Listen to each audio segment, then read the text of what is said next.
Hey, my friends, I have another great book to share with you today.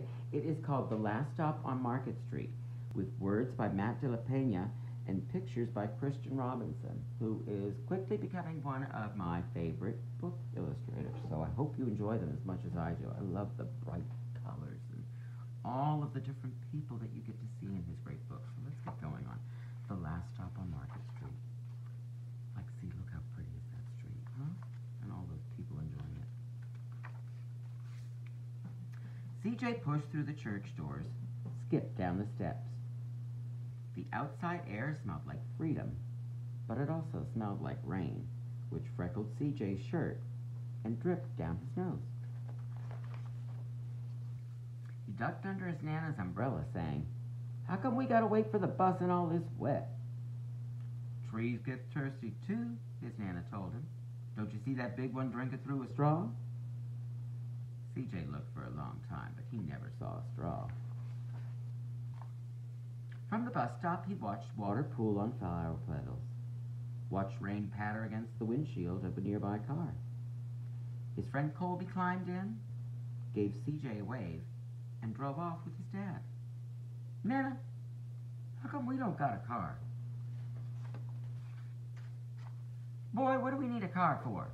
We got a bus that breathes fire, and old Mr. Dennis, who always has a trick for you." The bus creaked to a stop in front of them. It sighed and sagged, and the door swung open. "What's that I see?" Mr. Dennis asked. He pulled a coin from behind CJ's ear, placed it in his palm. Nana laughed her deep laugh and pushed CJ along. They sat right up front. The man across the way was tuning a guitar. An old woman with curlers had butterflies in a jar. Nana gave everyone a great big smile and a good afternoon. She made sure CJ did the same. The bus lurched forward and stopped, lurched forward and stopped. Nana hummed as she knit. "How come we always gotta go here after church?" CJ said. "Miguel and Colby never have to go nowhere."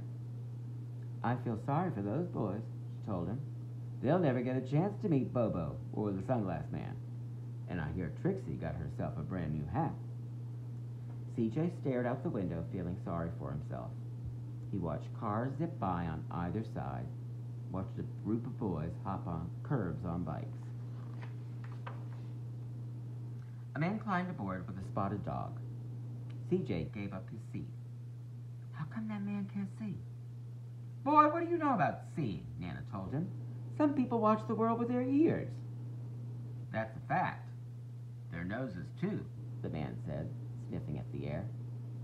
"That's a mighty fine perfume you're wearing today, man." Nana squeezed the man's hand and laughed her deep laugh. Two older boys got on next. CJ watched as they moved on by and stood in back. "Sure wish I had one of those," he said. Nana set down her knitting. "What for? You got the real live thing sitting across from you. Why don't you ask the man if he'll play us a song?" CJ didn't have to. The guitar player was already plucking strings and beginning to sing. "To feel the magic of music," the blind man whispered. "I like to close my eyes." Nana closed hers too. So did CJ and the spotted dog. And in the darkness, the rhythm lifted CJ out of the bus, out of the busy city. He saw sunset colors swirling over crashing waves, saw a family of hawks slicing through the sky, saw the old woman's butterflies dancing free in the light of the moon. CJ's chest grew full, and he was lost in the sound, and the sound gave him the feeling of magic. The song ended, and CJ opened his eyes. Everyone on the bus clapped, even the boys in the back. Nana glanced at the coin in CJ's palm. CJ dropped it in the man's hat. "Last stop on Market Street," Mr. Dennis called. CJ looked around as he stepped off the bus. Crumbling sidewalks, broken down doors, graffiti-tagged windows, and boarded-up stores. He reached for his Nana's hand. "How come you're so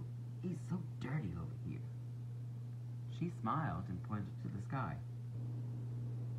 Sometimes when you're surrounded by dirt, CJ, you're a better witness for what's beautiful.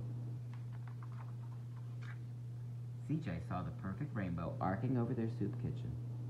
He wondered how his Nana always found beautiful, where he never even thought to look. He looked all around them again, and at the bus rounding the corner out of sight, and the broken street lamps still lit up bright, and the stray cat shadows moving across the wall. When he spotted their familiar faces in the window, he said, "I'm glad we came." He thought his Nana might laugh her deep laugh, but she didn't. She patted him on the head and told him, "Me too, CJ. Now, come on."